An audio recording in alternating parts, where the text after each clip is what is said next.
Hi everyone, and welcome to another episode of Insights with Experts. Joining us here today, we are very, very fortunate to have Miss Jiye Seong-Yu.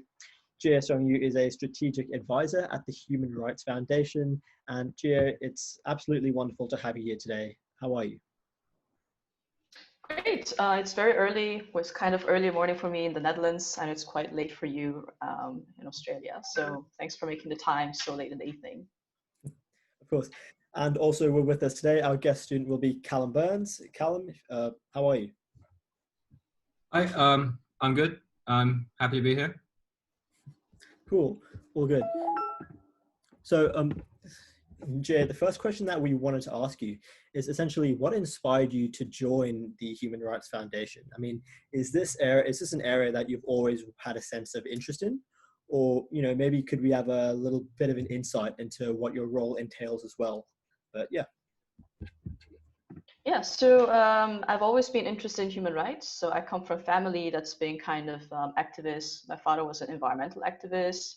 My mom and dad are both political activists in South Korea when South Korea was still under the dictatorship of the 70s and the 80s. And my great-grandfather was an independence fighter, so it kind of runs in the family. But I studied political science, and during my studies, I was also very interested in human rights issues, but I didn't know that I could make a career out of it. So I kind of put it in the back burner. And I started working as a translator and interpreter in English, French, and Korean. And by pure chance, I got to work for the Human Rights Foundation as a translator interpreter. And that later turned into a more permanent position that's not related to linguistics.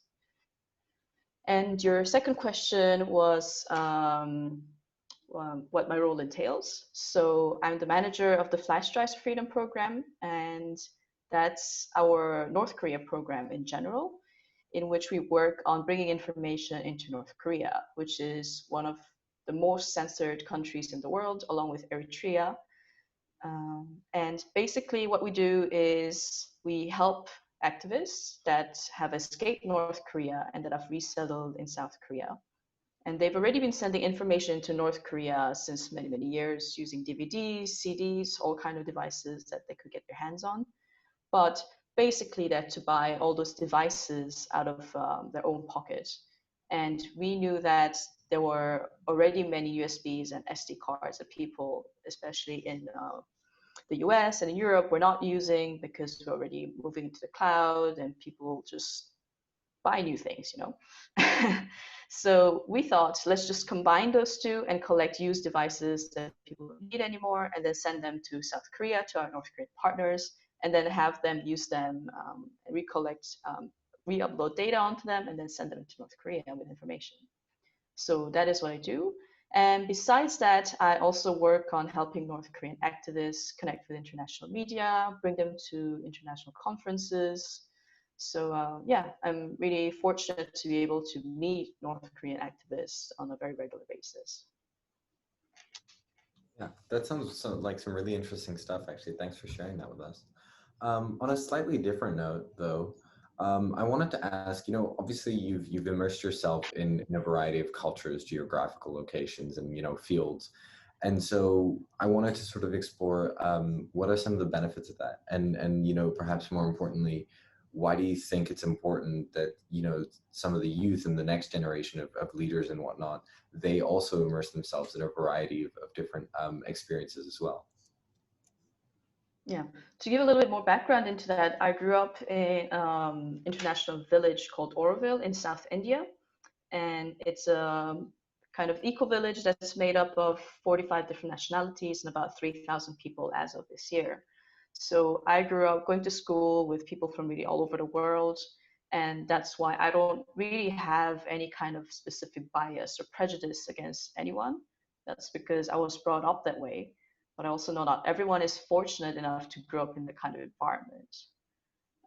However, when I think about my friends who've only grown up in a specific country, like in the US or in Korea, but are very open-minded, many of them have had an interest in getting to know about different people and different cultures, and they've gone abroad, so on an exchange student program or just traveling.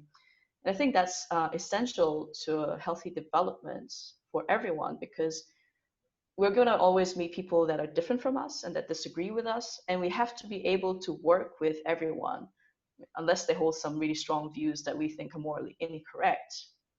And that's something that I really appreciate about the Netherlands, for example, and especially in Dutch politics, is that they always have to form a coalition government. So they have to work with people that they don't agree 100% with, but always find a kind of middle ground and see what you can agree on and to work with that. I think that's a really important skill in this polarized world today. Yeah, of course. And I mean, that just makes me think back to actually the first interview that we had.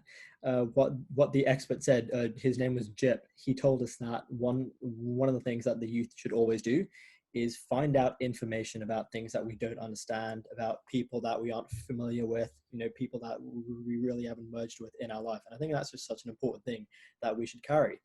In terms of the third question I'd like to ask you, Jiye, is essentially in this entire journey, could you perhaps maybe talk about some of the most challenging aspects that you faced, and how could the youth as well, if they came across these similar situations, help themselves, I guess? So do you mean in my journey in my job, right? Yeah, sure. Yeah, so when I started my job as a translator at the Human Rights Foundation, that was already 4 years ago, and I was invited to work as a volunteer interpreter at a conference. And that was actually the first time that I, as a South Korean, met a North Korean person.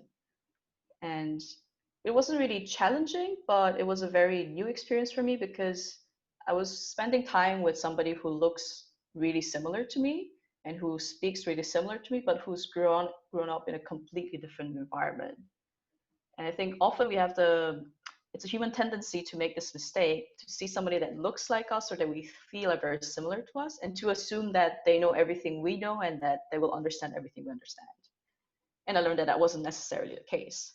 So while we have to always keep an open mind that somebody we meet can be however they want to be or how they are, and we shouldn't make any assumptions.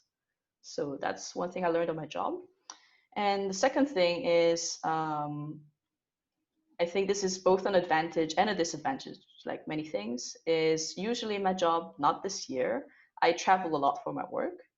So that's very fun for me because I love traveling. I get to go to New York, to Taipei, to Oslo, and that's really great. But it also makes me kind of float a little because I'm not in one place all the time. So that's a question I've also had longer in my life because I've moved so much, of having this like one place that I can call home. I think that's something many people who are third culture kids can identify with. So that's kind of a challenge I've had, but that's just more personal, I think. Oh, wow. I mean, it just seems like your line of work, and specifically your job, is, I mean, it just isn't something that you would find that average person working in. It seems really, really interesting. In terms of moving on, so we would like to now move on to the guest student segment of this interview. So Callum, all yours.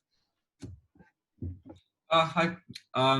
Just going to ask 4 questions. I'd like to start off with saying thank you for the responses so far. And one of my questions might touch upon stuff that's already been talked about. But I'd like to start off by asking, I'm really interested in the work done by the Human Rights Foundation. So which courses would you recommend to someone who's looking to get into either a humanitarian or a political-based field of work? Yeah. Well, I think that depends on what kind of humanitarian work and what kind of political work you would be interested in doing. But as a general note, it would be good to have a base in political science, international relations. And what I did is I majored in international studies. So it was a really broad overview. We would have courses on economics, on political science, on some sociological issues, on history. And I chose to focus on development studies and East Asian history. But along with a lot of base courses, for example, we also had courses on European politics, on international institutions. So yeah, I would say go for like a broad topic. Thank you. That's definitely a good insight into how to get into a field. So my second question, you did touch upon some of the more challenging aspects of a job, but my second question is, how do you think your previous careers, such as being a translator, has helped in your role at the Human Rights Foundation? Has there been a lot of transferable skills between the jobs? Yeah, as an interpreter, I'm used to talking to a lot of different people and also sometimes mediating. For example, one of my first jobs was working for a photographer who was going to have an exhibition in one of the biggest modern art museums in Seoul. And then they were from totally different cultures. They also didn't speak each other's language, and there was some misunderstanding. And I had to take both sides and also make it not escalate further. So although it's not part of my job as an interpreter, I learned to understand both sides and to help them find middle ground. So that was a transferable skill I took to my job. And I think that's a skill that everybody needs, a soft skill, to be able to de-escalate conflict and to listen to different opinions. But as a translator, you have to be very patient and very meticulous. And that's a skill that I really took into my current job, because at NGOs, you often have to do a lot of different types of work, but you always need to be on time and to keep a timeline by yourself, because very often you're going to be a team of maybe 2-3 people working on a specific project. So you're not going to have somebody watching you all the time telling you what to do. You have to be very proactive and very independent. So that's something I learned from my previous jobs. Thank you. That's definitely interesting. I think we all strive to be a little bit of a mediator sometimes, just so that we can be more productive as a team. So my third question is, as you manage the Flash Drives for Freedom program, obviously knowledge is paramount to a society functioning. So what impact do you think the initiative has had itself, and do you think it will encourage a more kind of questioning of the government in North Korea? Yeah, it's difficult to assess quantitatively what kind of impact we have had, because of course we cannot send a survey team into North Korea and ask people, have you watched illegal content? But we have enough evidence from both South government sources that interview North Koreans that arrive in the country, as well as focus groups from our activist organizations who say that, well, I watched this film, or I watched this documentary, or I listened to this music video, and it made me question what I've been told my whole life. And then it becomes a very autonomous process. So they have this one video that they see, and then they want more. So they make the effort to actually seek out more information. And I think that's very powerful, that you start to question things by yourself. Because it's not going to help if, I don't know, me as a South Korean person living in a Western country comes to them and says, hey, you should look at this. Because that would also be a form of propaganda, and it would also be a form of me forcing something on someone else. So yeah, I think that's the impact we've had. Leading on from the last question, and so how do you think that a government or an individual could do to help kind of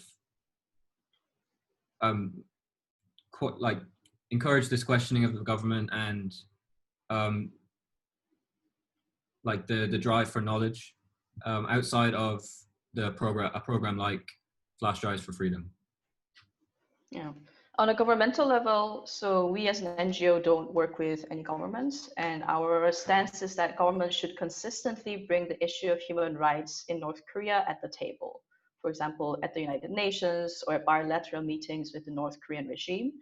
And that is not often done because people think, oh, well, especially in South Korea right now, there's a regime in North Korea that's been threatening also South Korean citizens and North Korean defectors and North Koreans living in the country. But politically, South Korea wants to be closer diplomatically to North Korea. So they've not mentioned human rights at any of the bilateral talks that have happened since 5-6 years. So that's something that we've also been consistently pointing out. Well, it's good to talk about sustainable development goals, bringing vaccines into the country, bringing food into the country, but you have to also accept the fact that you have to bring information into the country, because this is a country of 25 million people who do not know about the outside world. And on an individual level, something that's very simple to do is that I ask many Europeans not to do is, please do not travel to North Korea. because there's this kind of fascination in the media about North Korea being this hermit kingdom, that there's all those weird things happening in the country. And I do understand this interest in the country and wanting to see it yourself. I mean, I also have that interest because as a South Korean, I cannot travel there. But by going to a dictatorship that controls all of its economy, you are giving money to a regime that is not going to spend it on its people, that is not going to take it to develop social welfare programs or to do it to use it to any good, except to put in the pockets of corrupt officials.